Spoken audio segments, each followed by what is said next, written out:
It is often pondered what the meaning of life is and if it even has any meaning at all. And sometimes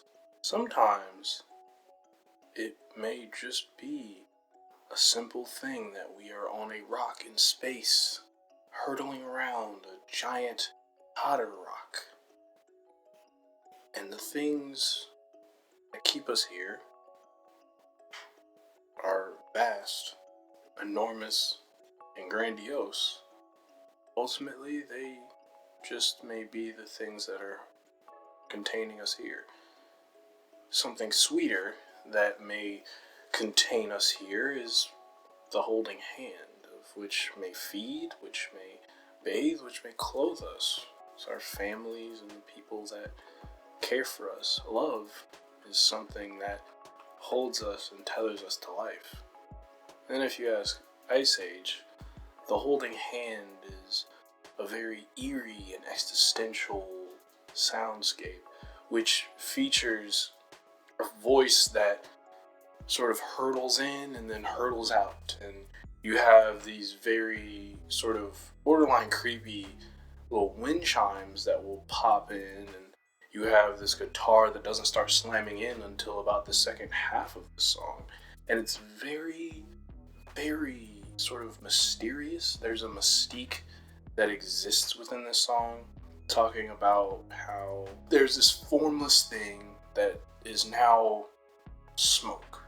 And then it sort of hints at there being human bodies and these people trying to exist.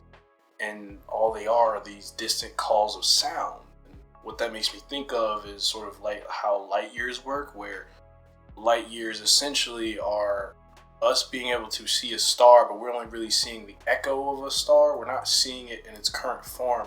And so, in the same way, this song feels like dragging on. It feels as though it looks at life not with a pessimistic tone or an optimistic tone. It seems to be simply describing that life is these boundless acres of which seem to sometimes go nowhere, and that we are husks that do contain souls, that do contain voices and bodies, but we're not really doing anything. We're not necessarily breaking the rules of the universe. We're simply existing within it. And it just continues. It's a really cool song because, like I said, it starts really eerily and it has this very haunting sort of start that makes it feel hopeless and void, as if it was talking about the form of a void. And then as it switches, it becomes much more intense, much more rattly, much more nervous, a little bit more paranoid. And you have the narrator sort of just kind of just letting the singer just lets his voice sort of hang on certain words, and he's like, but he sounds better because he's singing. It's a really interesting song. Like I was really enraptured when I was listening to this. I felt like I was like going through the storybook of how the universe started, and then looking from the point of view of maybe an omniscient viewpoint, seeing something from a creator's eyes, or seeing something from basically as objectively as possible a person who has no stakes, no claims. It does sort of have a sullen tone to it. It makes me think about how with the universe it is constantly expanding, and in a way the bigger a room is, the smaller you are within that room.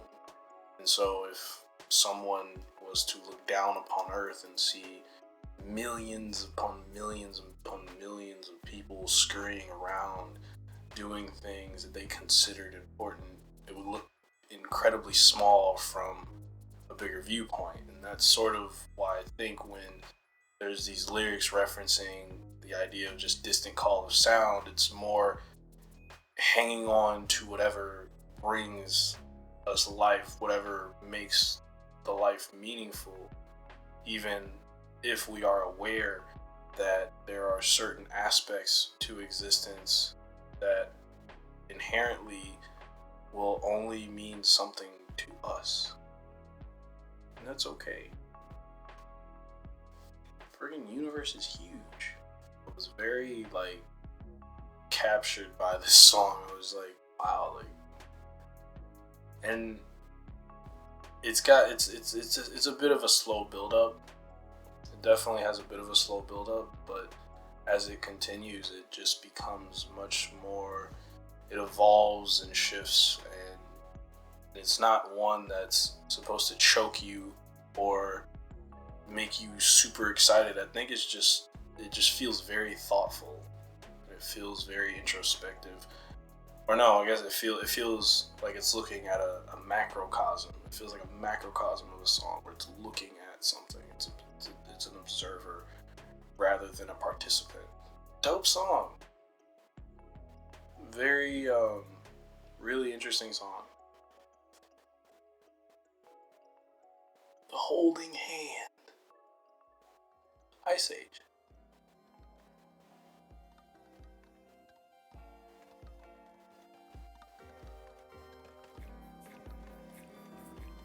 Well, this guy says there are plenty of holding hands in the universe.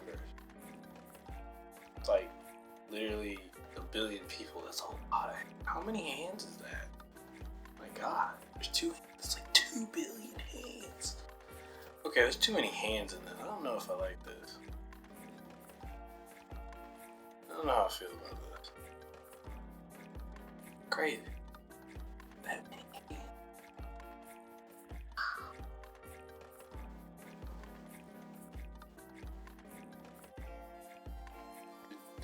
Did you want to hold my hand?